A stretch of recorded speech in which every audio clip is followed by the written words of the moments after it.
राजधानी दिल्ली से बेहद हैरत अंगेज मामला सामने आया है, जहां एक महिला ने अपने ही पति की हत्या करने के बाद फेसबुक पर उसकी हत्या की जानकारी पोस्ट की और फिर खुद को भी चाकू मारकर सुसाइड करने की कोशिश की, लेकिन समय रहते उसे अस्पताल पहुंचाया गया, जहां उसकी हालत गंभीर बनी हुई है।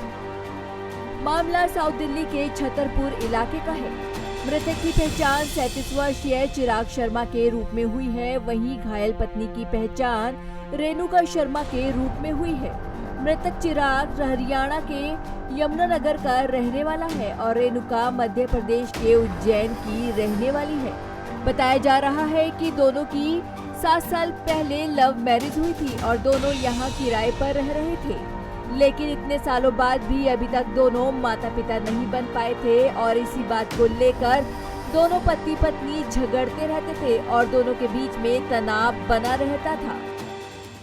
भाई जब हमें ये पता चला कि ऐसे ऐसे यहाँ पे हुआ है तो हम भी वहाँ पे पहुँचे और पता किया तो वो कहते कि ऐसे ये किराएदार थे चौहान साहब के घर पे, जो हमारे दोस्त भी हैं, उनके घर पे जो किराएदार थे वो काफ़ी 6-7 साल से रहते थे वहाँ पे और कोई ऐसी बात भी नहीं थी।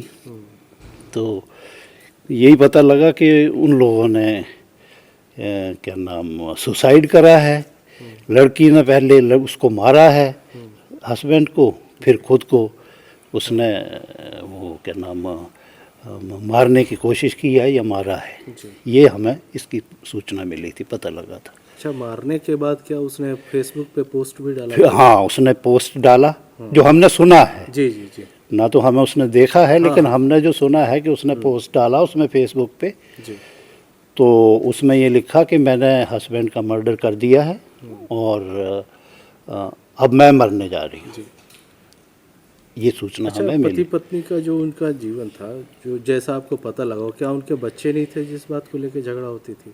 देखिए, ज़्यादा गहराई तक तो हम जानते नहीं क्योंकि वो किराएदार थे वहाँ पे जी। लेकिन इतना ज़रूर था कि 6-7 साल से रह रहे थे। आज तक उनका कोई ऐसा कोई किसी तरह का कोई हमने सुना नहीं था कि कोई किसी तरह के न्यूसेंस या झगड़ा या किसी तरह का, वो शांति से ही रह रहे थे। जी जी। बाकी तो हमें उससे ज़्यादा कोई इसके बारे में नॉलेज नहीं। आरोपी रेणुका ने अपने पति को बहुत बेदर्दी से मारा है। बताया जा रहा है कि पत्नी ने अपने ही पति पर 1 दर्जन से ज्यादा चाकू से वार किए और फिर फेसबुक पर पोस्ट कर हत्या की बात कबूली और फिर खुद को मारने की कोशिश की, लेकिन समय रहते उसे बचा लिया गया।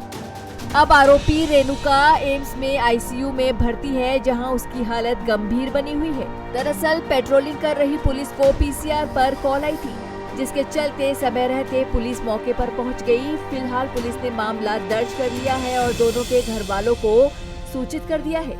वहीं पत्नी को अस्पताल तो पति का शव कब्जे में लेकर पोस्टमार्टम के लिए भेज दिया है। पंजाब केसरी ग्रुप के लिए करुणा ठाकुर के साथ आशुतोष कुमार की रिपोर्ट, दिल्ली।